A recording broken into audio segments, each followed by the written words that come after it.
Hey, everybody. Thank you for joining us for today's episode of Real Estate Disruptors. Today, we've got April Molina with ASAP Cash for Home. April flew in from Manhattan to share how she went from hundreds of thousands in debt to 100,000 a month. If this is your first time tuning in, I am Steve Trang, sales trainer for some of the top wholesalers in the country, and I'm on a mission to create 100 millionaires. Question I get all the time is, how do I become one of the 100 millionaires? The information on this podcast alone is enough to help you become a millionaire in the next 5 to 7 years. Just take consistent action and you will become one. When you hear a nugget, please type it in the comment section, and after the show, identify your single biggest takeaway and focus on just that for the next 7 days. If you get value today, please tag a friend below, share this episode right now. That way we can all grow together. And this is a live show, so please ask your questions for April to answer. Doing good. You ready? Yeah, I'm nervous. That's all right. There's nothing to be nervous about. All right. So first question is, what got you into real estate? All right. So I started working when I was 14 years old. I worked at a laundromat. So I've always liked having money and having my own stuff. In high school, I started interning and I went into fashion. I thought that's what I wanted in my life. I wanted to be in fashion, corporate world, New York life. Quickly realized that wasn't for me.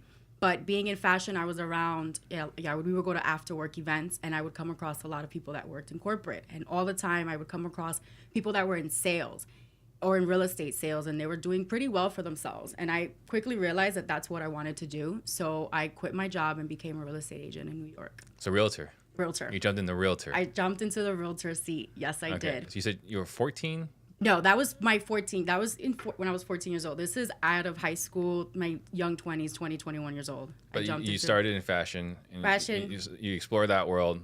Wasn't for you. And then in your early 20s, you're going to the after-hour scene. And seeing that everyone that was a realtor, was in real estate or in sales, was just, they did good for themselves. They weren't in that 9-to-5 kind of like mentality. It was They looked like they were doing. They were doing good for themselves, exactly. So it was like I saw the shiny object and I jumped it. They looked like they were doing good, but did you find out whether they were actually doing good? So a realtor in New York is very hard. Like, it's not an easy industry. Yeah. I wasn't doing sales. I was strictly doing rentals, which was good for us. But that's good for me. I mean, that's a good business as a leasing agent in New York. It's a great business. Yeah. My best sweet spots were owner OPs, which was owner pays. So if an owner was paying my fee, I was all on board. So I would do 1 or 2 deals in New York, and I was charging 1 month fee. So rents are usually $35, $45, $5,500 a month for like 1 bedroom, 2 bedrooms apartments downtown. So I was happy with that. One or two deals was landing me $9,000 to $10,000 a month. Yeah. I was like 20, 21 years old. Like, this is fun. This is awesome. But I quickly realized that wasn't for me. When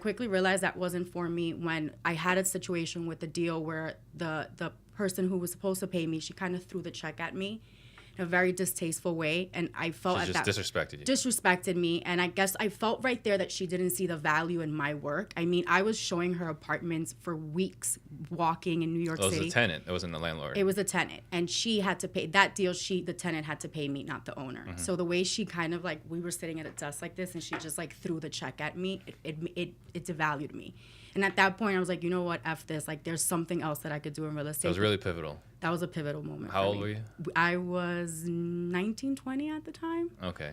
So, and I had this kind of experience. I actually had someone where I almost punched an owner in the face in my brokerage, right? Like, because he came and like there was he was looking for a reimbursement, whatever. And he acted like I did nothing. I was like, are you serious right now? That's exactly how she felt. And I was like, I'm going to need you to leave right now. Like, and the tone was like, because if this guy doesn't walk out of here right now, I'm probably going to slug him. I mean, it was it was bad. And the crazy thing is that there was another agent that was a leasing agent that was working for the owner. Probably met her one time, and she was the sweetest that could be with that lady. But she was just really nasty with me and threw the check at me. And thankfully, her hubby was there, and he kind of caught it, and he took the check and was like, here you go, you deserve it. So I don't know if they went home and kind of had a little argument, but it was very blatantly disrespectful, and it devalued me, and I just said, I'm never going to be a realtor. So right then, no more realtor. I mean, was it cold turkey, or like you had to make? I still had to do it. I had to transition out, but at that point, I started doing research. I started looking for markets that I can invest in. I started looking at investments. Back then, there wasn't really much information, so How long ago was back then?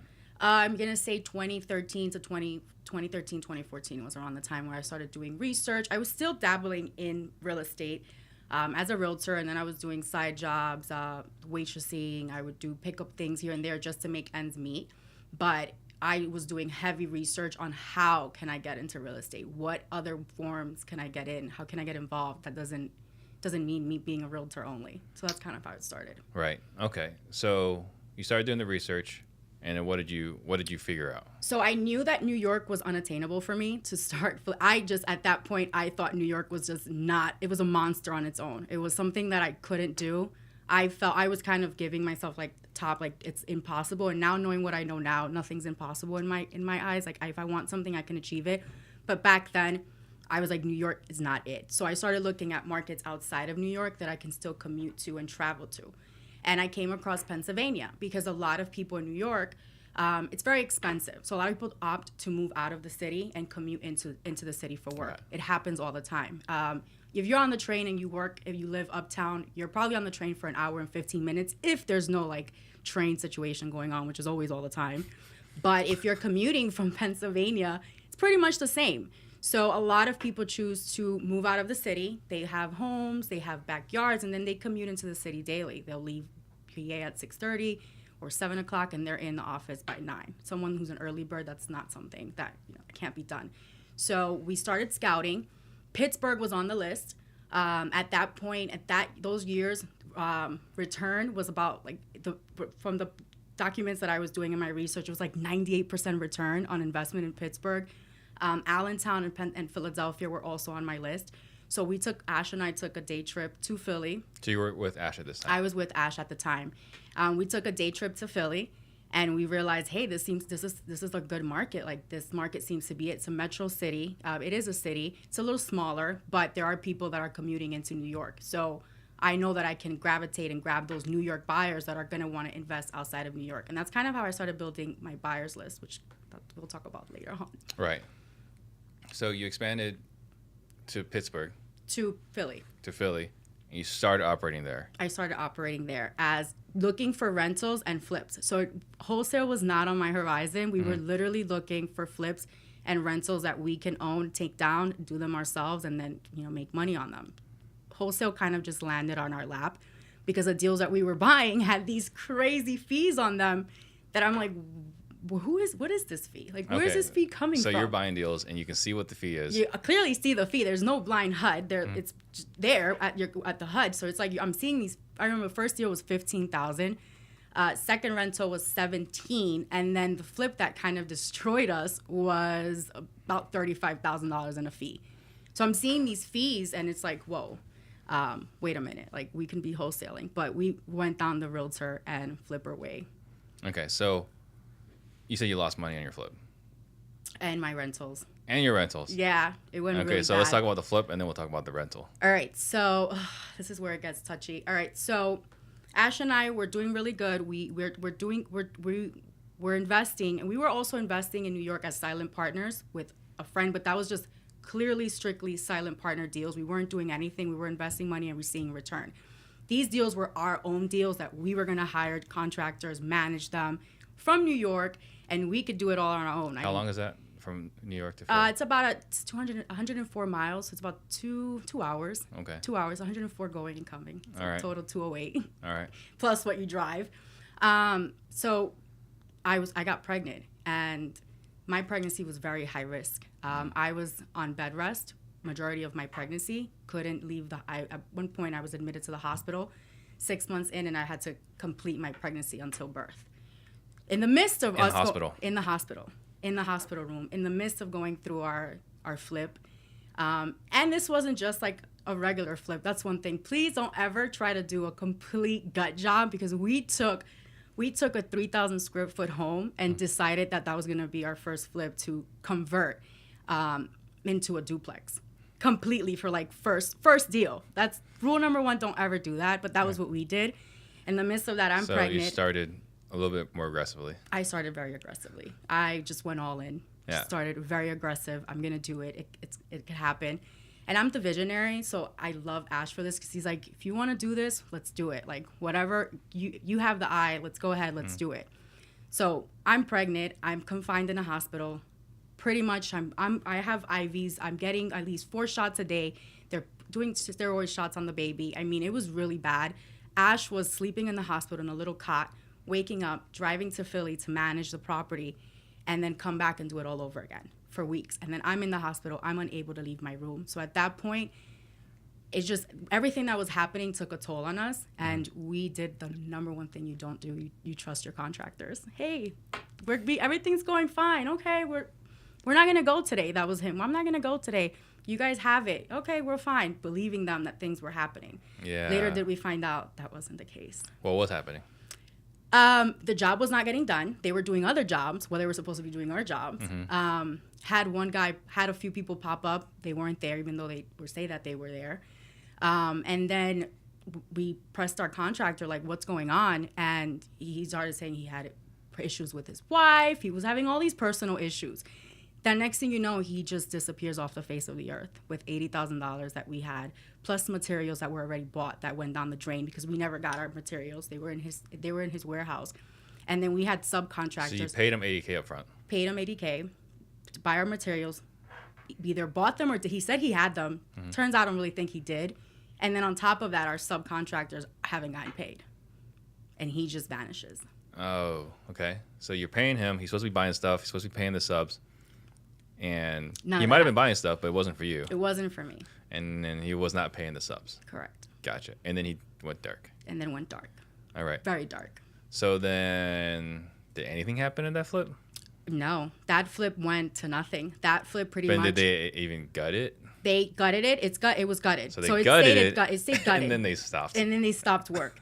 You've been better off if they didn't start it. I would have been better off if I would have never bought the thing, especially that big of a deal. So it went nowhere. And guess what? We had raised money for that because we had a really, really good relationship with people that, we have friends with, family. So we raised money for that. And regardless of the fact, we still had to pay the money out. Like, we still had to pay our people. We still had to make it work because it doesn't really matter. And our relationships, Ash and I, mean more than anything else. Yeah. So I got to the point where it was like, we're going to pay you guys. We don't know how long it's going to take, but we're going to pay you. And thankfully, we've been able to pay people back with interest, even if it wasn't the original interest. But for the wait, it's kind of like a, here you go, like I owed you plus some interest. Yeah. Well, that's good. So how much did you owe?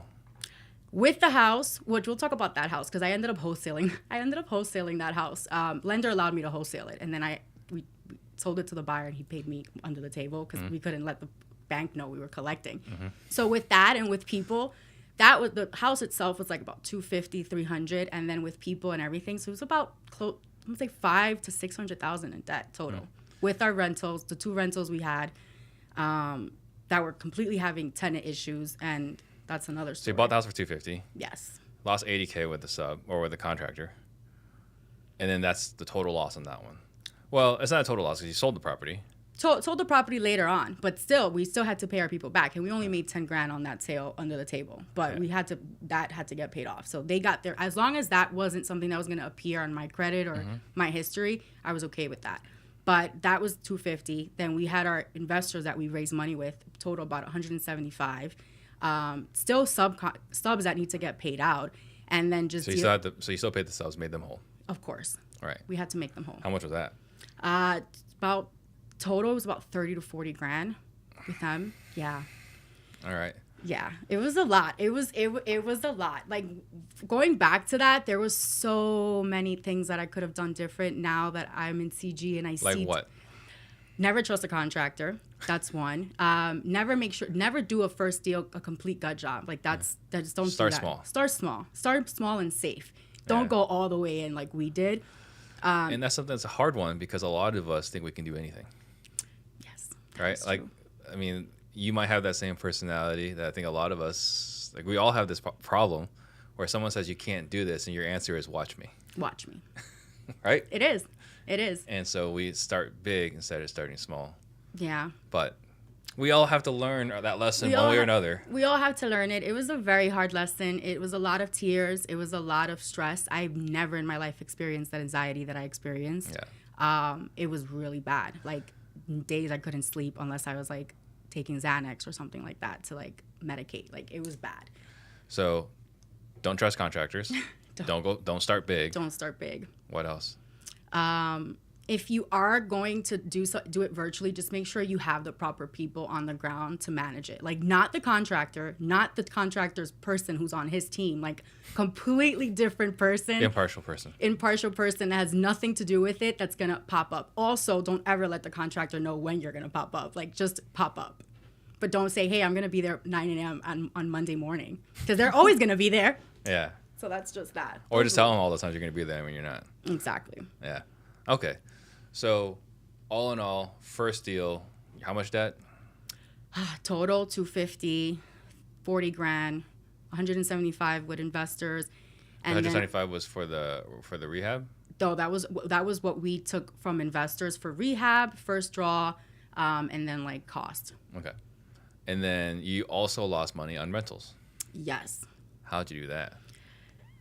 So Philly is very block by block. Well, back then, so you can have a street with really nice houses, and then around the corner, it's not so nice.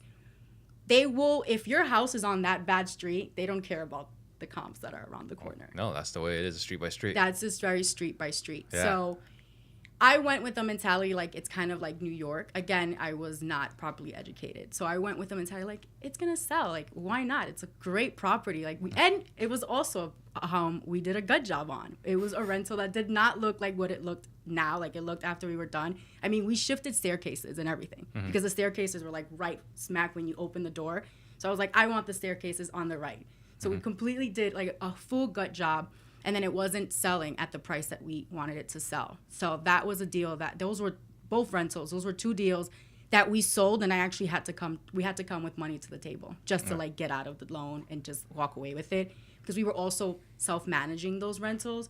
And that's another thing I learned. So it was two of them? Two of them, dealing with tenants. So did you rehab both of them the same way?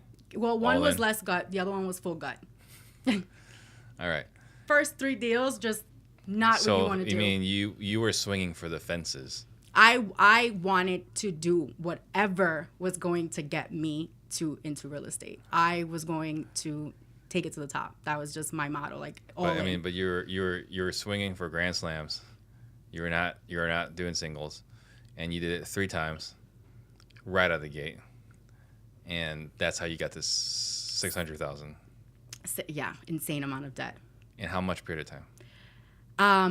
That was probably in a span of like a year and a half. So I just want to just kind of like recap it for everyone that's watching. So you started off in fashion. You see what real estate agents do. Then you do the real estate agent thing. And like, this actually sucks. It sucks. There's a better way. Well, it doesn't really suck. It's just I feel like people don't think that you're worth what you're doing. You're not valued. You're not valued as a realtor. Right. I'm sorry to say, guys. It's the way it is. And then you go to Philly, swing for the fences. Major. Struck out. Bad. Like, there's 3 strikeouts. And then what? Then at that point, I was... Oh, and all of this while you were in the hospital. While I'm in the hospital. At that point now, I'm out of the hospital. I've given birth, had a C-section, so completely had to recover. My son, it was bad. It was a very high-risk pregnancy. I mean, the operation itself was like major. So we come out of it, dealing with all this mess that now we have to clean up. I needed to find a solution. There was something had to happen. There's no way that there's so many people that are successful that are doing this and it's not working for me. Like, something has to give. So while I was in the hospital, in my hospital room, I have a picture of it. I'll show you.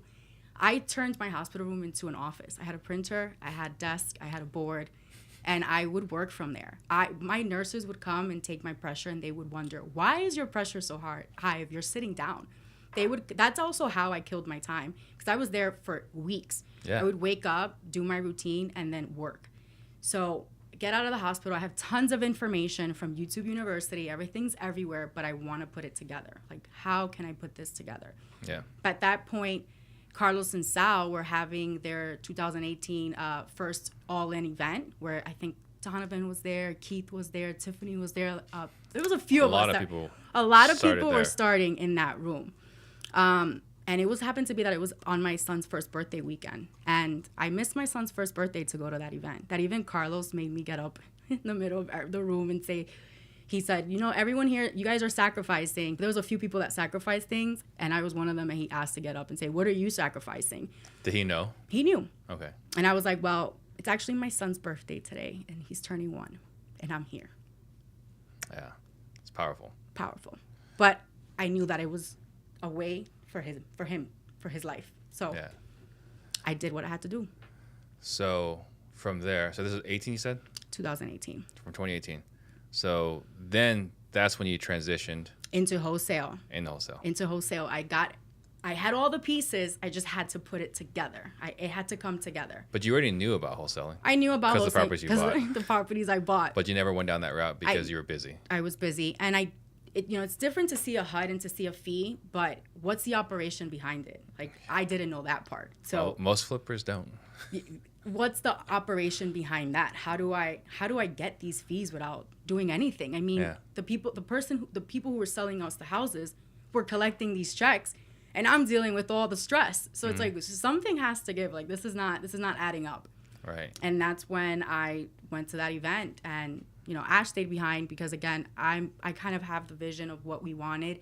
So I wanted to go exactly and piece everything together. And I was in that event, just making sure that everything that was there was coming together and piecing together. So we had Carlos Reyes, Alex Saenz, Sal Shakir. They're running this event. What did you take away from that event? And then what was the first thing you did after that? So first thing I took from that event is definitely make sure you have proper data, and then have your systems in place to make sure that you're maximizing on your data. So I knew off the bat that I wanted to hire callers. So I learned how to do that, how to hire callers. We first started with Call Geek. So we hired Call Geek, and then I kind of learned what they did. So then we were like, all right, now we can do this on our own.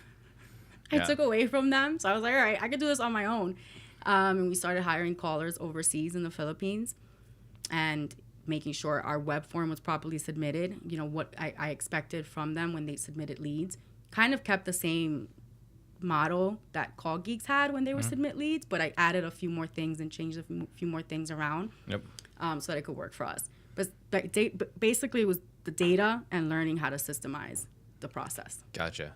And then how much longer from that event into your first wholesale deal?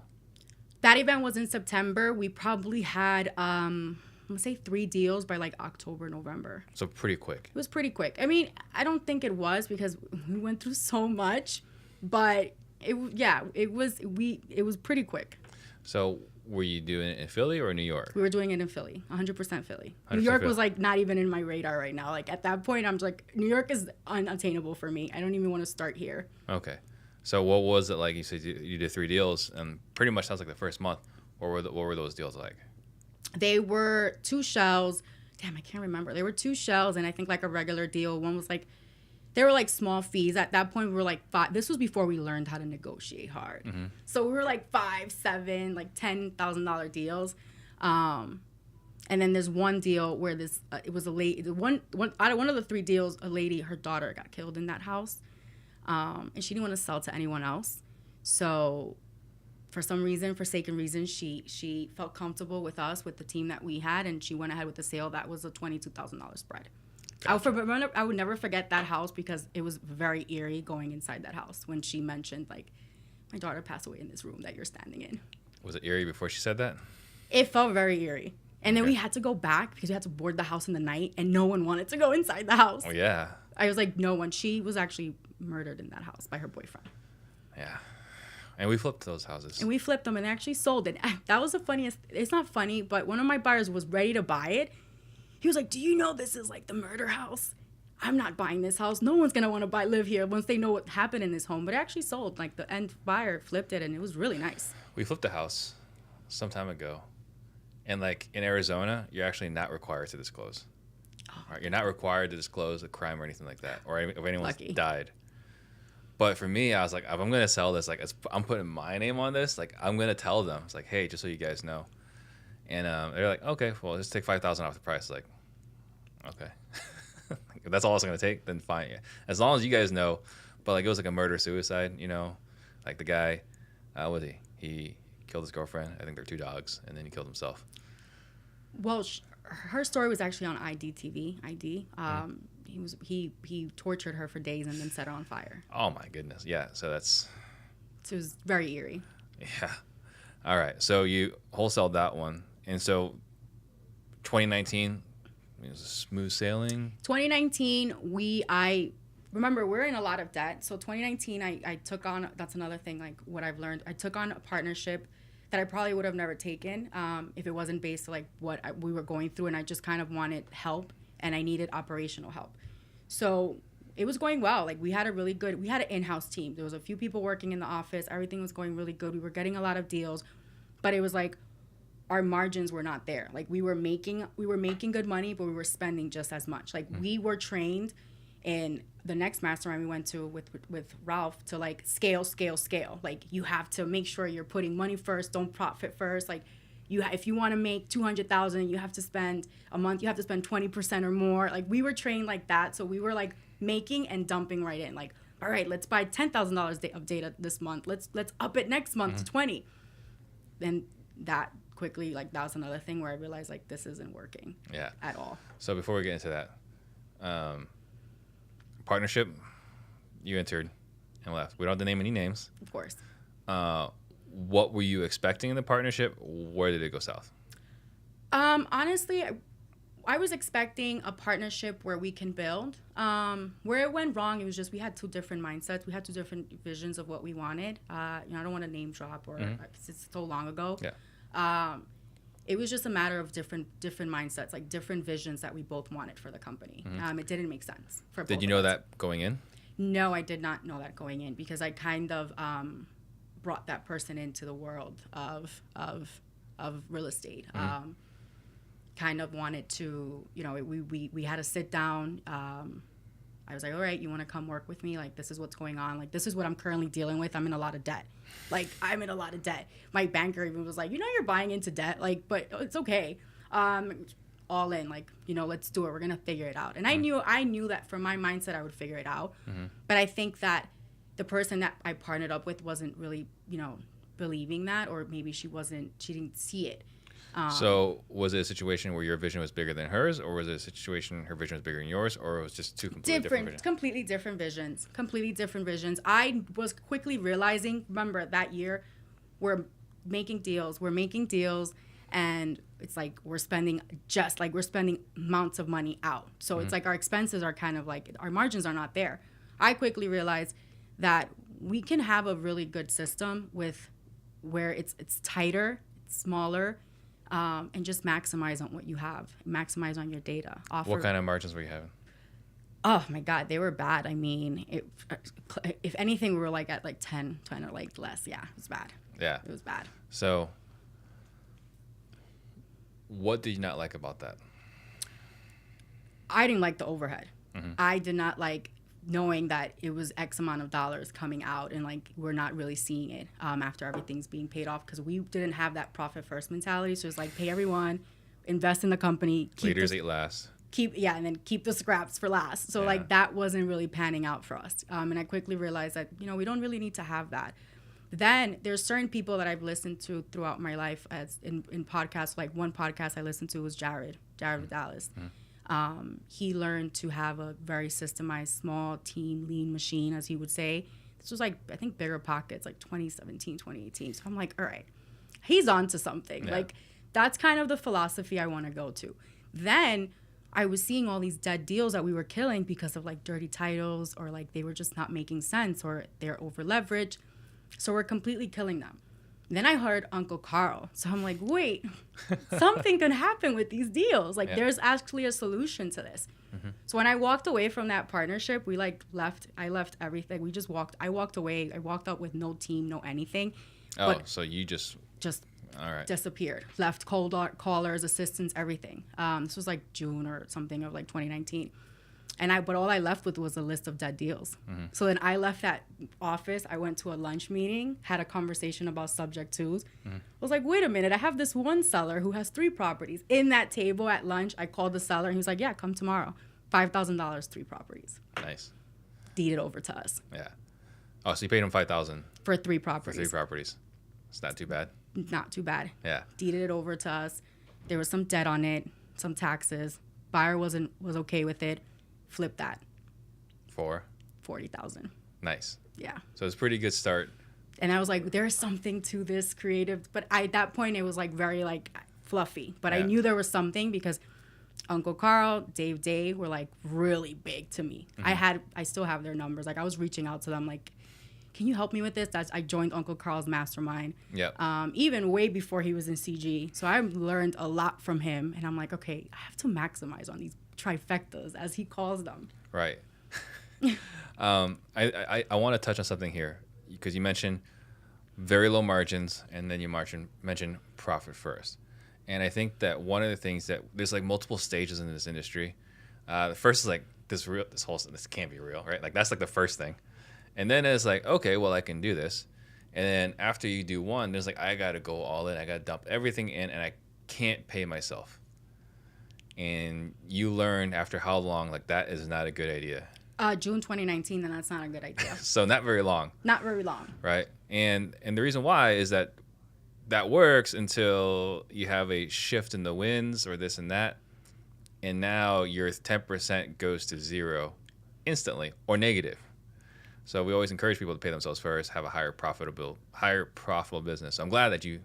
Yeah, because remember, we were still in debt. So at that point, I was already in real estate and I had built a buyer's list, doing deals like JV deals. Like I was doing everything. Like I was doing anything and everything to make money, to figure it out. Yeah. So I wasn't paying myself off of that company, but I'm just doing anything and everything in real estate, putting deals together, syndicating like people like you and you want to buy, you want to sell. Like I need a commission. Right. Like I was coined. I did a few deals with like Ralph and like his dispo. Like I was known as like, you gave me a deal, give me 24 hours. I'm going to stamp an extra 40 grand on that deal in commission. Like legendary for that. Yeah. Wow. That's pretty good.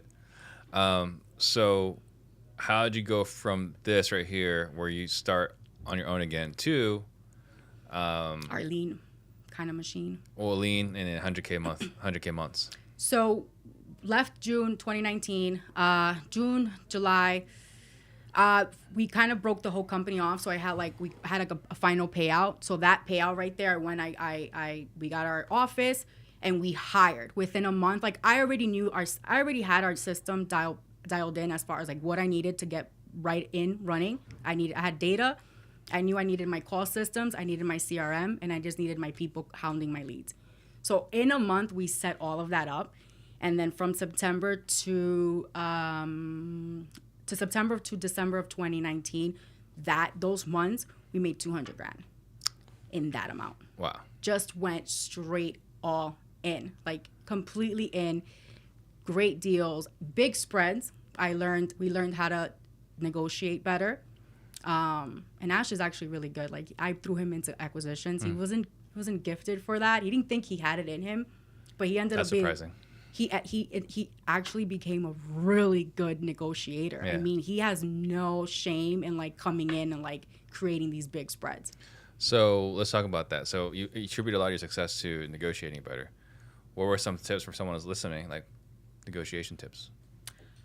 I mean, honestly, going into negotiations, number one is just don't ever be afraid to deliver the deal, deliver the numbers. I mean, when we're calling sellers, we're letting them know, like, this is what we can do for you. This is what our company can offer. These are our solutions. It might work. It might not. We definitely use the anchor. Like, we're going to use tactics like, well, we see people are paying X amount of dollars in this neighborhood. I'm not saying I'm going to pay you that.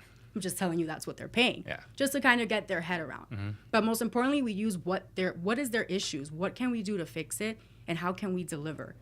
So that right there, you're setting that expectation. You're going to have a homeowner that's going to be very open to listening to you and talking to you.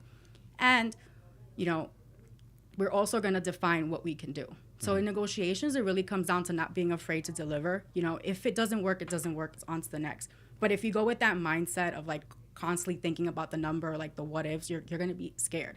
And it's like, this is what we can deliver based on X, Y, and Z. We're going to prove why. We're going to say why we can deliver this. These are the comps. This is what's working. This is what's not. This is what we can do. But once you've set that expectation and you show the seller what you can offer, I mean, it's either you or another company that's not going to perform. So the chances are they're going to come to you. Gotcha. Okay, so that was 2019. 2019, 2020. Okay, so let's talk about last year. So at which point did you join Collective Genius? I joined April 2020. That was my first meetup. So we joined at the same time. We did? Sounds like it. I think I joined in March. March, one of those. It was March or April. Yeah. Interesting. Okay. But you weren't there. It was when COVID was really happening, so everyone was disappearing. Yeah, I joined right after the COVID crisis. No, it was like full blown happening. Like, well, like we were like go in the room and then go back, and it was like 10 more people have left. Then like we would go for break and come back, and it was like less people in the room. Really, so everyone was just rescheduling their flights. Everyone was like in the back rescheduling. Well, because they didn't know if they'd be able to go home. I mean, we were at a point where we were in San Diego. Ash was looking to rent a car to drive to New York because the day after we left, they shut down flights. Oh. After we left San Diego, they shut down all flights. So we were like, we thought we were going to have to drive to New York. I mean, we were going to have to do it. We had to get back home to our son. Yeah. Okay, so you joined right before I did. Why did you join Collective Genius? I wanted to be in a mastermind that not only could give me the systems and the processes, but can kind of narrate like where we want to go in business. I mean, think about it. We just went through like serious amount of debt. So you went through a crazy roller coaster. It was very emotional, and I was very scared to jump into rentals, flips. Like I was like, let's stick to wholesale. It's very safe. Like why not? But I knew that there was more to it, and I just had to kind of get the education. So I actually talked to Billy Ross, and I was like, I want to be in a mastermind that can deliver X, Y, and Z to me. He was like, I think you would be a perfect fit for this mastermind. Like and Rhonda, I love her. They both were like, you would be right at home in this. Yeah. Like this is exactly what you need. And I went through the whole interview process. I actually got denied twice, and then I didn't give up. I text Jason, and then I saw that Rafael was speaking at CG, so I texted Rafael, and I was like, you better refer me. Mm-hmm. So then he, I guess, said something to Jason, and Jason texts me, and he's like, little lady, you're very difficult to turn away. Yeah. And I'm like, really? He's like, you've had a few people refer you, so I'm gonna schedule you with Leon. Like, let's do this, because I was not giving up. Man, Leon's a hard ass. Yeah. Yeah. Love you, Leon. I do too, Leon. He said it. All right, so you want to get in, you want to be surrounded by people that can help you navigate this business. In other ways, like not just wholesale. Like what I'm, being in that room in CG, like I'm not the smartest person in the room, and I don't care. Like I don't mind. Like I'm a sponge. I'm excited about that. I love it. Like I tell everybody I'm eavesdropping in every single conversation that's like happening. I don't care who you are. I'm eavesdropping. If you're speaking, I'm like this. Like what are you talking about? Taking notes. Like I'm eavesdropping on your conversation. Yeah, but I mean, I think that's great, right? It's great. So then, what have you gotten out of it? I've definitely got out of it processes, just making sure that you're aligned with what you want. Set your expectations. Don't go for the shiny object. Mm-hmm. You don't have to scale. Not everyone has to scale. And just definitely education and learning from others. Like you can really, really shape the where your company's going. Mm-hmm. Like I'm all for education. Yeah. All for it. Like pay for it. Shortcuts. Like it's going to really, really change the narrative of anyone's business if you are doing education. If you're taking what others are doing and applying it to your business. Like don't try to figure it out like I did. Well, definitely don't do it like how April did. Yeah, don't do that. Please don't. All right. So you mentioned that you don't have to scale, which is something that we all struggle with, because we all start like, man, there's got to be a way where I don't have to run that rat race. And then you think, man, if I could just get out of the 9 to 5, and you get into this business, and you're like, scale. Like something happens where you're like, man, if I could just get some more free time, and you get in and you sacrifice all your time, anything you enjoy, to go crazy in the business. Yeah. So what about CG has told you don't have to scale? Not CG itself, but it's just what I want for my vision. So you got clarity on what you want. I got clarity on what I want. I have a son who's my life, who's my world. I enjoy little things in the morning that I can do. Like, for example, when we were trying to scale in 2020, we were doing amazing, but I was working more than the 9 to 5. Like, at one point, I'm like, I would rather be in a 9 to 5. 5 o'clock comes, you just check out, and you don't even check emails. You don't have to worry about it. You don't have to worry about it. The weekend comes. It's like... You can take a real vacation. You can take a real vacation, actually turn off your phone. Yeah, that's something that, do not believe what you see on social media. Like this idea that we can kind of like just turn things off. Like as a business owner, there's no turning things off. You No. can reduce it. You can maybe check it twice that day, on the beach, but you cannot. We've been on Turn vacation off. and Ash is like in the lobby of the hotel, like negotiating a deal or Right. like trying to help someone. Like, okay, this is what I'm gonna like. I'm coaching you through this call. I just heard. Yeah. I just audited your call yesterday. This is what you did wrong in this call. Right. Sometimes 9 to 5 is better. You just like check out. Don't come back till Monday morning. Yeah. And that's it. And I wouldn't change it for the world. I just want everyone to know that it is not what you see on social media. It's not. It's So- really not. I realized very quickly that I was drowning. I was very moody. I was 5 a.m. getting up. I had like this crazy schedule. Like if I didn't do it, I felt guilt. Like if I'm not up at 5 a.m., if I didn't do my affirmations, if I didn't go to the gym, if I didn't answer the calls, if I didn't do this all before 9, I just wasted my day. Like I'm worthless. I'd be one of those people that would guilt you. I guilt myself. Yeah. Like I'm very hard on myself. And I just quickly realized like I'd rather have time with my son. I'd rather travel. Like now we're at a stage where like, do we want to be in New York? Do we want to like go somewhere? Like Stephanie said, like just pick something out of the map. Like where do Yeah. we want to go? That's where like we are now. And it's like, do we really need to do $100K or $200,000 a month? Like, can we, again, we have a lean team. So like with a 75, 80, or even a 50K month, like we're okay. All right. But it's like, why want more? Now my day is I wake up, I go to the gym, but between 7:30 and 10 o'clock, that's my son's time. I get him up, I make him breakfast, I can take my time with him. I'm not rushing him. I'm not saying, hurry up, I have to go, I have a 9 a.m. meeting. No, I can walk to school with him, holding hands. We can skip and hop. Like I'm not rushing him. And that's what I like, and that's what I want. That's awesome. Yeah. It's a little bit different because you were sharing with me before the show that there was another time where you were walking a lot. Yeah, I looked at it as cardio.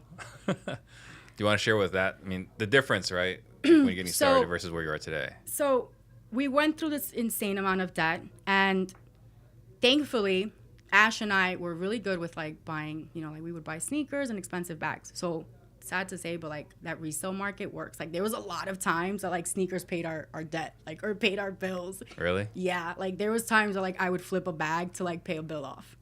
Wow. Yeah, like so a lot of things have changed as far as like my mindset now, like what I spend for and whatever. But sometimes I would opt to take a cab to my office. Walk to my office instead of taking a cab to save that money to put it towards bills. And I just looked at it as I'm just gonna shed the weight off from birth, so it's cardio. Yeah. I no, looked at it as like the positive. for sure, and you kind of have to, right? When you're going through hard times, you got to put that lens on, and that's how we connected, Yes. right? So I get to work with Ash and your team. Yes. So something else you talked about was credit repair. You want to talk about your credit repair component? So, remember I said earlier I was kind of dabbling in different things that I was doing while I was figuring out like what real estate side I wanted to go to. So I was doing tables. Then I started kind of doing credit repair. I did it for myself. I made it happen. Because you had to. I had to do it for myself. Worked. I did it for a few people, family members. Worked too. So I'm like, hey, like let's make some money off of this. Yeah. So I started posting about it, and I got clientele, and like my family would tell their friends, and I was doing everything myself. Like at that point, those years, I didn't learn how to run a business or like, don't do everything, don't wear all the hats. So I was doing it all on my own. So now, as our business model has shifted from 2020 to 2021 now, we're offering more solutions to our homeowners, which includes credit repair. Why not? We deal with a lot of distressed sellers that are in debt. So one of our options when acquisition is delivering what we do, we say, hey, we also do help. We also have a credit repair department. If you or anyone is looking to fix their credit, we can take you to our sales process, but we can also, include credit repair as well. Is that something that's like an additional service? If you are a homeowner with us that we close a deal on, no, it's free of charge. But if you are referring people, or now that we are doing marketing, like for my old existing clients that I brought in from when I did do it, those are paid. Our homeowners, we offer that as like an incentive. So that's another way to like gain the deal. So if you met with a homeowner and they sold with someone else, But they're like, April, I want you to fix my credit. They're getting charged. Yeah, what are you charging for that? We're charging, our premium package is $150. Our basic is $40. So our $150 package includes like one-on-one calls, Zooms. You also learn about real estate, how to invest your money, and how to leverage real estate as a homeowner if you want to. Are you pitching within that? Acquisitions pitches it in. They'll throw it in. But in that training, if you're buying their house, they're going to have some cash. Are you educating them on how to be a private money lender? Yes, we are. That's awesome. We I are. love that. And we also, our transaction coordinator also does it. Our acquisitions will wheel it in, but when we do close, our transaction coordinator has to do a closing call. It's part of her day-to-day. In her closing call, she offers a referral fee. If you refer anyone to us, we can pay you up to $5,000 depending on the home. We can help you with credit repair, or and we also get a review from them. So she can either take it verbally, they can opt to do it on Google, or they can submit it through our review form. Gotcha. And she has to do that closing call for every deal. And then she also has follow-up calls. So she has to follow up on closed deals and remind them that we're still buying, we can do this, and we can do that, which in return has kind of opened the referral line for us to get deals. Which has made things more profitable. Yes. So less data buying, just maximize on our referrals. Like we have a pretty decent amount of like leads that we're closing that are just coming through our pipeline, and then leads that are coming in because they were referred by somebody. And now, where is your business physically? We're in New York. We still have our office, but we don't have anyone in our office. Everyone works virtually. But are you still in Philly only? We are in Philly. We have done deals in Maryland because it's just like fallen in our lap. And we also have done deals in Jersey. And now we're rolling in New York because I feel like I'm ready. What part of New York? We're gonna do the Bronx and Brooklyn. We're only going for like apartment buildings, multifamily, because right now landlords are crying. Struggling a little bit. They're struggling a little bit. Yeah. So I love that. We're gonna touch down on that. See, now we're ready to buy for ourselves, but with CG and what we know now we're gonna be very smart about it. And the best part about wholesale is that that's kind of the foundation for everyone. So it's like if you make that your foundation, you can cherry pick your deal. Like right. So now we're gonna buy, but we're gonna make sure it's the deal we want. Well, that's the most valuable skill. We don't talk about it enough. Like we talk about wholesaling and it's cool. There's nothing wrong with it. But the most valuable skill is finding the deal. And if you're the one finding the deal, cherry pick. You get the cherry pick. Yeah. Yeah, absolutely. So Benjamin Beck wants to know, if you could have coffee with anybody you want, dead or alive, who would it be and why? Oh my God, if I could have coffee, dead or alive. Grant Cardone.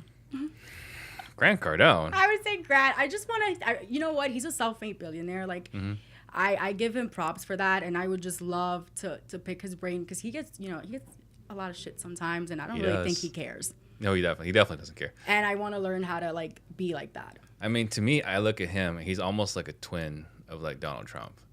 Like, don't say that. That's bad. I mean, I'm not saying it's a bad thing. I'm just saying there are a lot of similarities, right? Super high D personalities. Super intense. Right? And they're going to say what they're going to say. It doesn't matter if it's completely contradictory to what they said yesterday. Like, they're going to do what they're going to do. New Yorkish. Very New York. So, yeah. Awesome. So, self-made billionaire. All right. Francisco Jasso wants to know how much wholesaling you're doing, how much flipping you're doing, and how much rental is in your business. So as I mentioned, currently we're just strictly wholesaling. Now we're ready to safe thing. We're in the safe. We were doing the safe route. Now we're really ready to leverage that. And we're being very smart about it. And I know specifically what we're targeting too. Like right now we have a few deals in the pipeline that we're massaging the sellers and they can work for us as deals that we can take down. But they're like more than 10 units and up. Yep. So how much? So you're saying 10 units? You're wholesaling? Yes. So it's all wholesaling right now. All wholesale. How many transactions a month? I think it's probably what Francisco's trying to Is that what he's trying to say? So we're averaging anywhere from 8 to 10 monthly. I mean, March we had 15 on the pipeline, crazy numbers, and then they all blew up. Let's talk about that because I don't think enough people talk about deals blowing up. Oh, so what's going on a lot lately, what we noticed in our deals, we have a lot of squatters situations. So a lot of tenants that are turned into non-paying tenants. We have in our market where it should be easy to evict them, right? On the East Coast. Yeah, right. Yeah, okay. Right. No, their tenant laws are like, no, it's not happening. So we've had a lot of deals blow up like that where, we negotiate with sellers, with squatters. We've done it in the past. Usually it works. Some of them not so much.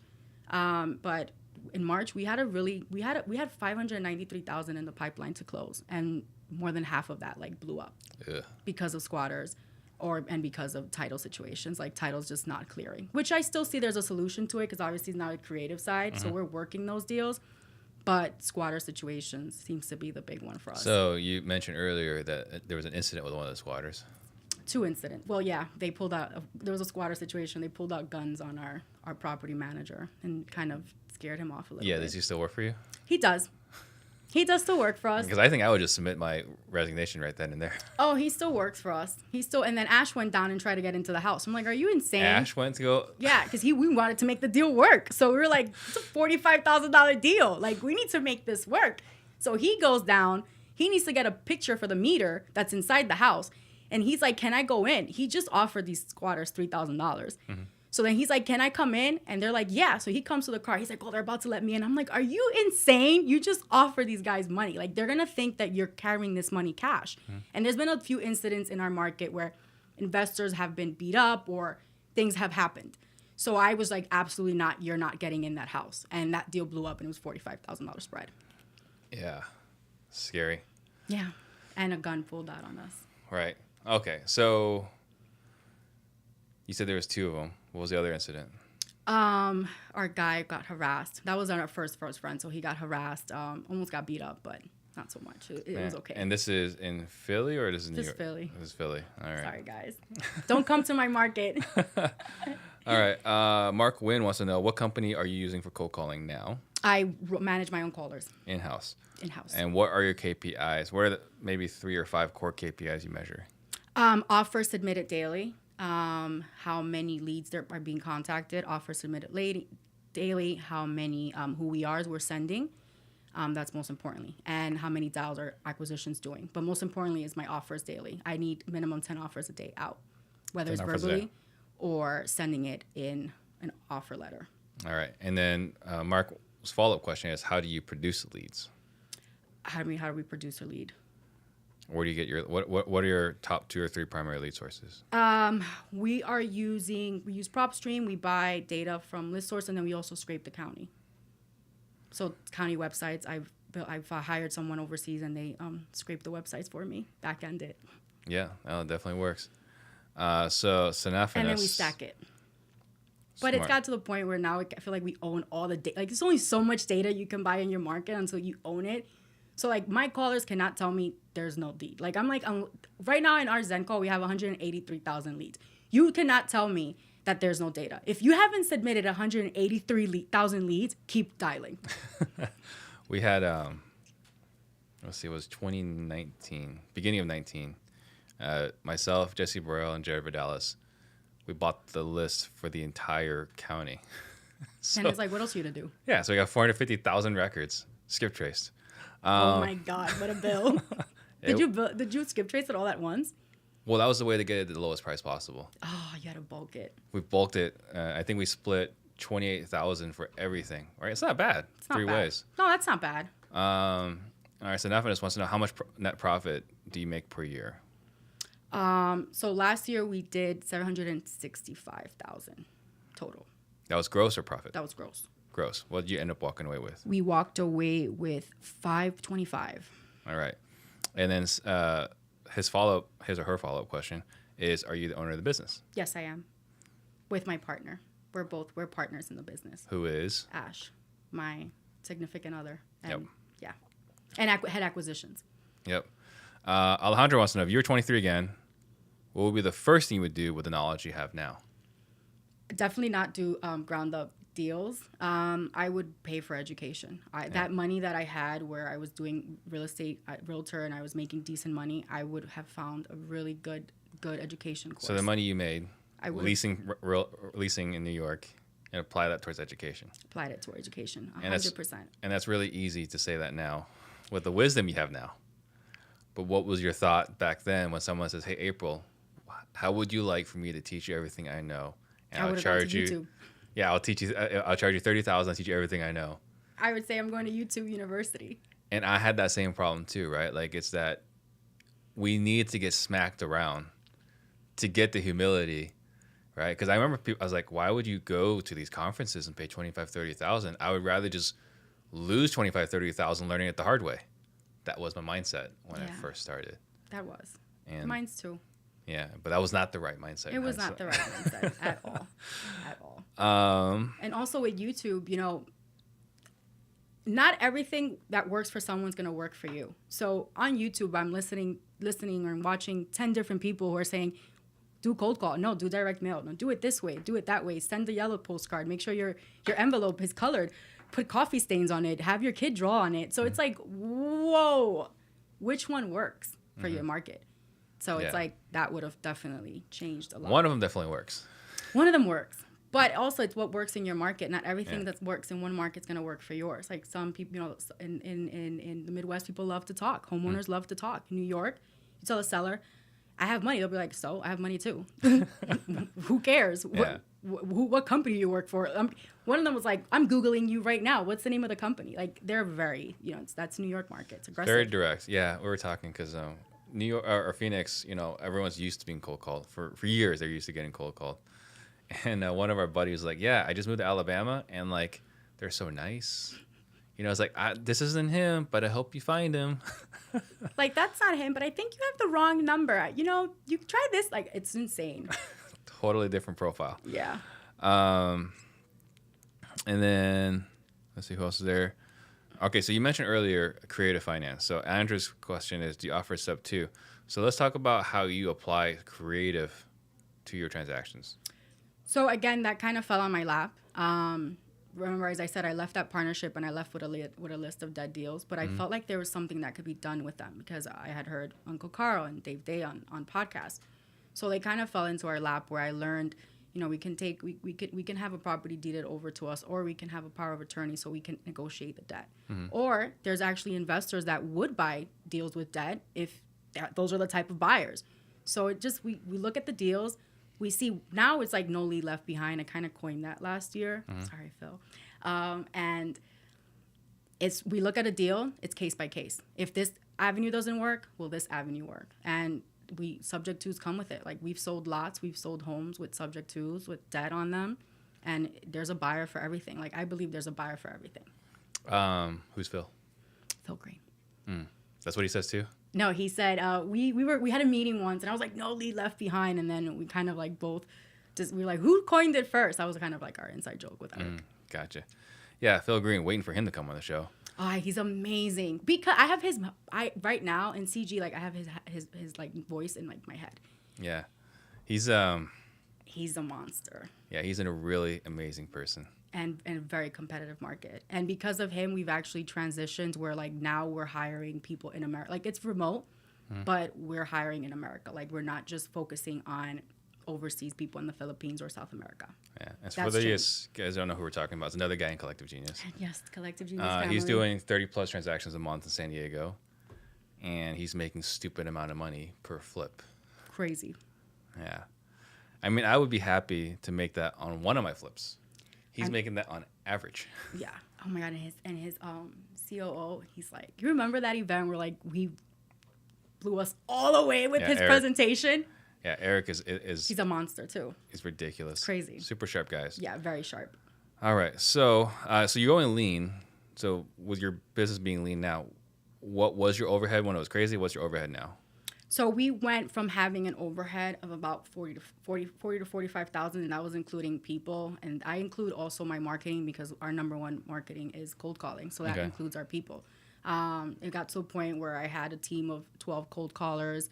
I mean, it was insane. So we've narrowed it down to now we just have very, very, very lean departments. We have 3 acquisitions. We have our transaction coordinator. We have 2 dispos, and then we have our cold callers. And our cold calling, the way we pay them, it completely has changed. Like I expect a certain amount of leads per person. Like you'll be at your price point, your averagely weight. But if you're not delivering X amount of leads, it goes down. So it's like what you get paid, what you're delivering. Same thing goes for acquisitions. Yeah, it was really interesting. Chaim was on the show a long, long time ago, and he said like basically like, yeah, they're hourly if the results are there. Yeah. Right. Like you deliver these results, you will get paid your promised wage. Yeah. So if you are, and it's not like it's commission. It's just if you don't do what you're hired to do, I'm not paying you what I Like, promised. exactly. Like, I'll start you at 8. You have to bring me a minimum of 20. Now, if you hit from 12 to 15, it goes down to 6. And if you hit below that, you're going back to training, which is 4. Yeah. So you decide what you want to get paid. All right. It's all up to, I put it up to them. And same thing goes with acquisitions now. Like, before I would have our lead manager submit end of the day reports. Now our acquisitions have to submit their own end of the day reports. So it's like, no one wants to write that email that you didn't do your job or didn't hit your calls. I want to see your offers in, where they are at, where they're standing, and your call audits. And calls are audited every single day. Yeah. That's awesome. Who's auditing the calls? Lead manager and Ash, they cherry pick calls. So I'll have our lead manager randomly pick calls for every department. It's submitted end of the day. He listens to them. He has to submit his report by 9 a.m. One thing we're looking to do, I think next month, either next month or July, is one of our action items because we got so many freaking things going on. We can't do it all at once. I know. So I can't remember we're doing it next month or the month after that. We're hiring a VA whose sole job is just to listen to calls all day. That's it. Like, there's no like cherry picking. Like, well, maybe there's some cherry picking, but like instead of listening to like 5 calls, they're gonna listen to calls literally all day. All day. Right, and then they're gonna rate them. And you know, if people are being monitored, they know. Oh, they know. They're gonna do better. See, we have our girl. She'll do like a morning call, afternoon, and a midday, and an afternoon call, midday, afternoon. So she'll just pick calls from like and it has to be a 5-minute and over call. Mm-hmm. But trust me, they know it's being audited because we've come back with like, why did you say that? If clearly that wasn't what he was looking for. So they know that it's being audited, and it's audited every single day because that email goes out and everyone's CC'd on it. Right. I'm trying to go through these. Apparently, we've got some spammer bots here. So congratulations. This is the first episode where we have these trading people. Trading people? In the chat box. What, crypto? I don't know. So, oh man, they made their way to Facebook. They made it. This is YouTube Live. So YouTube. Congratulations. So what is your why? What's pushing you today? My son. More time with him. I don't want to have like, the way we were going was like that super New York, 99% of the time your son is with like a babysitter. Mm-hmm. I don't want that. Like, I want my son to have time with me. So that's a New York? Well, it's not a New York thing, but like New York, like we just grow up to like, you have to work and hustle. Like, if you're not doing that, like, what are you doing? Like, you're lazy. It's either you're hustling and hustling 100%, or like you're lazy. You're a bum. Or you're a bum. So it's like, I'm always feeling that. And I was always kind of like, kind of like beating myself up because it's like, if I'm not working 12 hours, like that wasn't productive. If I didn't start working at X amount a day and complete all of this, like. I didn't know that's the way it was in New York. Yeah. It's a very hustle and bustle type of city. I mean, I know it was a hustle bustle and like they never sleep, but man, I had no idea that you were being judged. Well, it's not really, you judge yourself. Gotcha. You judge yourself. It's, everyone's out grinding, like you're grinding. So It's like, if you're not doing it, then yeah, you're a bum. What is your biggest struggle right now? So I told you earlier, we came back from CG December 2020. And conversation with Phil, conversation with a few people. They're like, I need to focus on a few different things. So right now we've kind of been transitioning our company from like only having like people overseas to building out, having more Americanized people. So like the people that are touching my data, my homeowners, like I want them to be more experienced. High caliber. So hiring really good people, but not having to have 20 people on staff. Like really 1 or 2 really good people in departments can go a long way. So building out our SOPs, making sure our onboarding process is dialed in. So like there's 30 days into the onboarding process, like we've set the expectations. You're clear of what the expectations are. There's no gray area. And like, this is what we expect, like no joke. So we just kind of been swifting things around. We brought in Axe Credit, doing credit repair to offer that. So offering more solutions, maximizing on our data so that we're not spending a lot. Who's creating the SOPs? I create them myself. It's impressive. That's a struggle I think every entrepreneur has. I've actually shared it with a few of our CG people. Yeah? Yeah, like just shared my Asana workspace with them. And some of them have given me good feedback. I'm like, thank you. It took 6 months to build out, but that's awesome. It's still adding more stuff. Well, but it's gonna be a never-ending work in progress. It's never gonna. Yeah, I learned that. I'm always gonna move things around. Yeah. But yeah, building that out. What is your superpower? I think my superpower is that I can have a vision and I can kind of piece it together. And it might not all work, but I'm going to figure it out. I'm going to get it to work because I don't accept anything but success or making it work. So for those that are just starting, who would you recommend to become their mentor? This is from Perla Gandaria. Who would I recommend right now? I mean, there's a few programs on people that are doing, like selling courses. I feel like just do look at what you want, like what model you want to go. If you want to do rentals, if you want to do wholesale, and just pick the person that you kind of click with and connect with. And that the mastermind that speaks to you, honestly. I can't really decide who, like, if the ones that existed, kind of like the ones that I did back then still existed, like Carlos and Saw, I would say those, but I don't even think they're doing it anymore. I think they only do like really exclusive clients now. I'm not exactly sure what their model is, but I would definitely second that part about finding someone that resonates with you. Yes. And then someone's asking, do you guys record your option contracts? No, we don't. And is there a reason for that? I don't force sellers or homeowners to make decisions. Like at the end of the day, we're strictly wholesaling. We do mention that if it doesn't work for us, we're going to sell it or, so we can find someone for it. But I like to do good by people. And that's another thing. Like I want to bring our values. So I'm not going to force a seller or homeowner to sell a property if they don't want to. So no, we've never done it. I've never had to. And I don't think I ever will. Unless it's like a deal. Like if it's like an apartment building that we're trying to take down for us, then yeah. But other than that, no. Gotcha. And then Mark Wynn wants to know, you had $8,000 to start in a new market. What are your first steps with the new 8K or with the $8,000? So first I would find out if you can like get data from the county for free, or if you can, go on Fiverr, find someone. If your county website can be scraped, then I would get data. Depending if you want to cold call or not. If you want to maximize on your time, just find a really good cold caller, one or two that can have that experience to turn your leads around. And then just make sure you're there to hound the lead after when it's submitted and make the offers. And make offers all day, every day. Yeah. 10 offers a day, 50 offers a week should get you one or two deals. I mean, it really should. Definitely. If you're putting out offers, you will definitely get deals. What is the greatest lesson you've learned?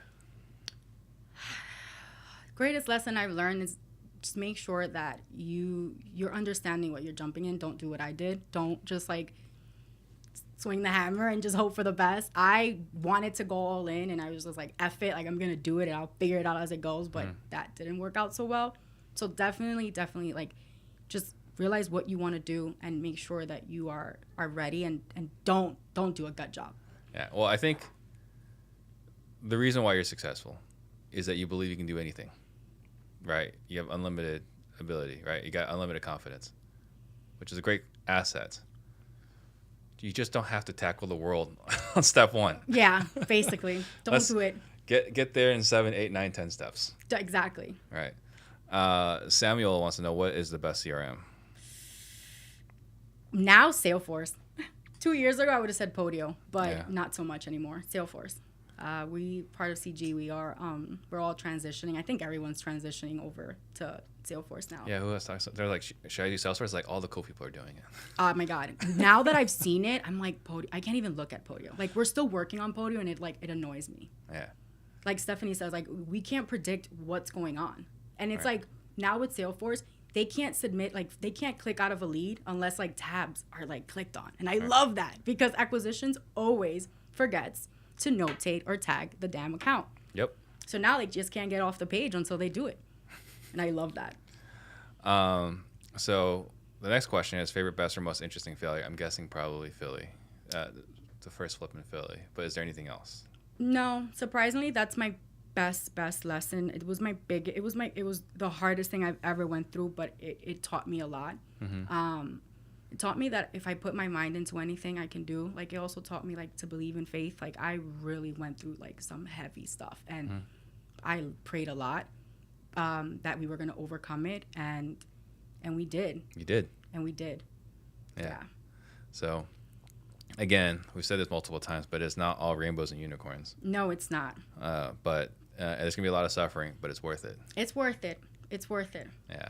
Is there a book you've gifted more than any other? You know, when I got sent this list of questions, I was like, damn, I haven't given a gift. I haven't given a book. So I haven't given a book. I would say I give a book to moms called 12 Hours by 12 Weeks, which helps a kid sleep, like gets your child in a sleeping pattern so that you can work and do more. So that's probably the only book I think that's great. Yeah, there's a lot of moms in the industry that I work So with. say it again. It's 12 Hours by 12 Weeks. 12 Hours by 12 Weeks.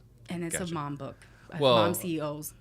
It's a mom book, but I will probably add to this, and maybe it's not a good idea for husbands to do it, but if you're dealing with a wife who can't sleep, this is a good book for a husband, not to give to the wife, because that can sometimes get you in trouble.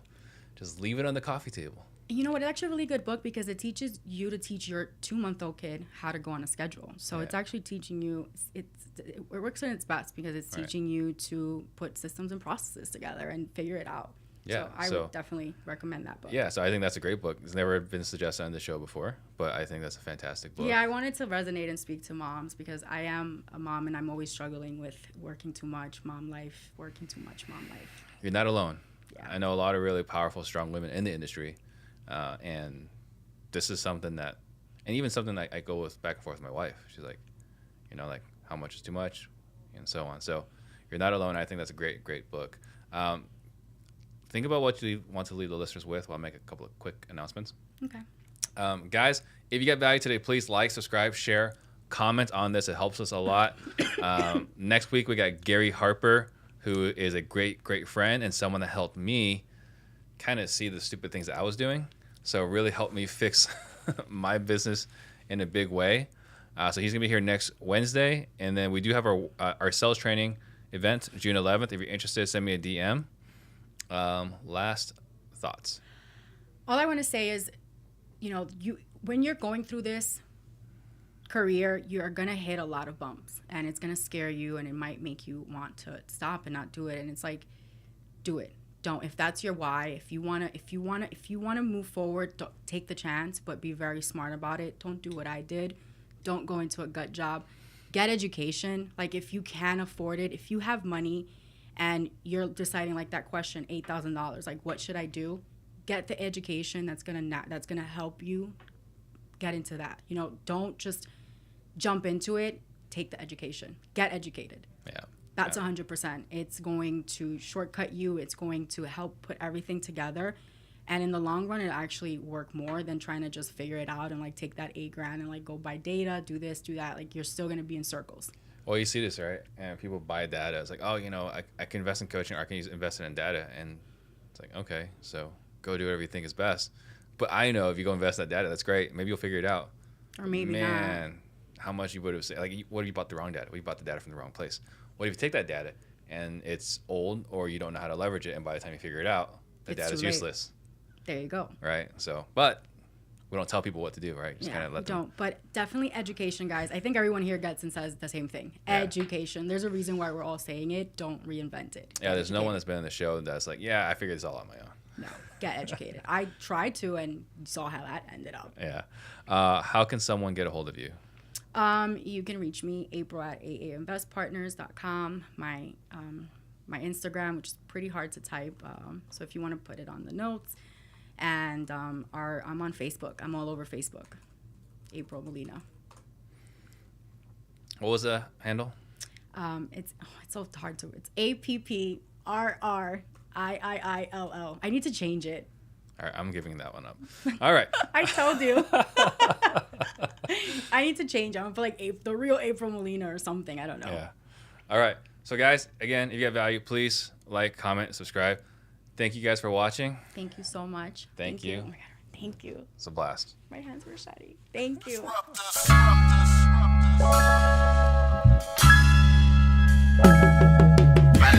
Yeah, see we real estate disruptors.